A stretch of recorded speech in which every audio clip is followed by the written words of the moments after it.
ഇന്ന് തന്നെ ഡൗൺലോഡ് ചെയ്യൂ. കാണൂ നിങ്ങളുടെ ഫേവറേറ്റ് ഷോസ്. മാഡം, ഇതിനെക്കുറിച്ച് ഏയ്, ഒരാളും മാഡത്തെ ശല്യപ്പെടുത്തരുത്. മാറി നിൽക്കേ, മാറ്. മാഡം, ഈ പറയുന്നതിൽ വല്ല സത്യമുണ്ടോ? എന്ത് പറയുന്നതിൽ? നിങ്ങൾ അതാദ്യം പറയൂ. മാഡത്തിന്റെ ഹസ്ബൻഡ് 1-ാം നമ്പർ സ്പിരിറ്റ് കച്ചവടക്കാരനാണെന്ന് പറയുന്നുണ്ടല്ലോ. ആരാണിതൊക്കെ പറയുന്നത്? അവരോടല്ലേ ഈ ചോദ്യം ചോദിക്കേണ്ടത്.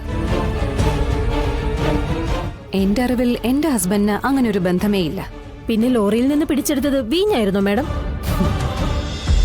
വീഞ്ഞായിരുന്നോ, പാലായിരുന്നോ, അതോ വെറും കഞ്ഞിവെള്ളമാണോ എന്നൊക്കെ അത് വെച്ചവർക്കല്ലേ അറിയാൻ പറ്റൂ. ഞാൻ ഒരാളെയും, അതിപ്പോ എന്റെ ഹസ്ബൻഡ് ആണെങ്കിൽ പോലും, എന്റെ അധികാരപരിധിയിൽ നിന്നുകൊണ്ട് സഹായിച്ചിട്ടില്ല. പിന്നെ തെറ്റ് ചെയ്തവരാരാണെങ്കിലും ശിക്ഷിക്കപ്പെടണം. അതിവിടുത്തെ നിയമം അനുശാസിക്കുന്നതാണ്. അവിടെ മറ്റു ബന്ധങ്ങൾക്കൊന്നും ഒരു സ്ഥാനവുമില്ല. മാഡത്തിന്റെ ഹസ്ബൻഡ് ഒളിച്ചു താമസിക്കുന്നത് മാഡത്തിന്റെ വീട്ടിൽ തന്നെയാണെന്ന് പറയുന്നുണ്ടല്ലോ. അത് കണ്ടുപിടിക്കാനാണ് ഇവിടെ പോലീസ് ഉള്ളത്. പോലീസിന്റെ പണി കൃത്യമായി ചെയ്താ ഒരാൾക്കും അങ്ങനെ ഒളിച്ചു കഴിയാൻ പറ്റില്ലല്ലോ. പ്രതി ജില്ല ഭരിക്കുന്ന കളക്ടറുടെ ഭർത്താവാകുമ്പോ കീഴുദ്യോഗസ്ഥർക്ക് നിയമം നടപ്പിലാക്കാൻ കുറച്ച് ബുദ്ധിമുട്ടുണ്ടാകുമല്ലോ അല്ലേ? ആ ബുദ്ധിമുട്ട് നിങ്ങൾക്കാർക്കും ഉണ്ടാവില്ലല്ലോ. കാരണം നിങ്ങൾ ആരും എന്റെ കീഴ് ജീവനക്കാരോ ഞാൻ പറയുന്നത് കേട്ട് നിൽക്കേണ്ടവരോ അല്ല. അപ്പൊ നിങ്ങൾക്ക് പോലീസിനെയും കൂട്ടി എന്റെ വീട്ടിലേക്ക് വരാം. വന്ന് പരിശോധിച്ചോ. എല്ലാം വെറുതെ അങ്ങ് മനസ്സിൽ കണ്ട് വെച്ചങ്ങ് എഴുതി പിടിപ്പിക്കാതെ സത്യസന്ധമായി ഒന്ന് വന്ന് തിരക്കിയിട്ട് ആരോപണങ്ങൾ ഉന്നയിക്ക. അതാണ് ചാനൽ ധർമ്മവും പത്രധർമ്മവും. അല്ലാതെ ഊഹാപോഹങ്ങൾ എഴുതി പിടിപ്പിക്കലല്ല.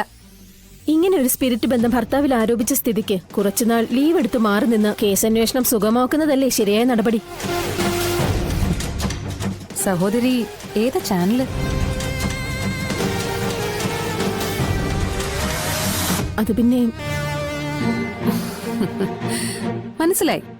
പേരിന് വേണ്ടി തലമുണ്ടാക്കണ്ട. അനിയത്തെ പറഞ്ഞു വിട്ടവരോട് ചെന്ന് പറഞ്ഞേക്കെ, ശാലിനി വിഷ്ണു തൽക്കാലം ഈ കസേരയിൽ നിന്ന് മാറി നിൽക്കാൻ ഉദ്ദേശിക്കുന്നില്ല എന്ന.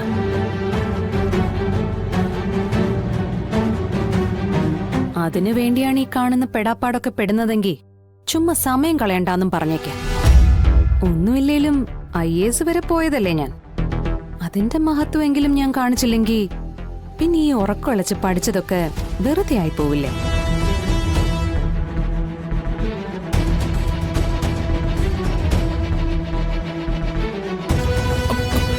മാഡം, മാഡം ഒരു മിനിറ്റ്. അത് കലക്കി മാഡം. ഇവരെ പോലുള്ളവര് ഒരു മീഡിയയുടെയും സപ്പോർട്ടും ഇല്ലാതെയാ ഇങ്ങനെ ഓരോ ക്യാമറയും പൊക്കി പിടിച്ച് നടക്കുന്നത്. വിറ്റ്നസ് ചാനല്, അങ്ങനെ ഒരു ചാനൽ കേട്ടിട്ട് പോലുമില്ല.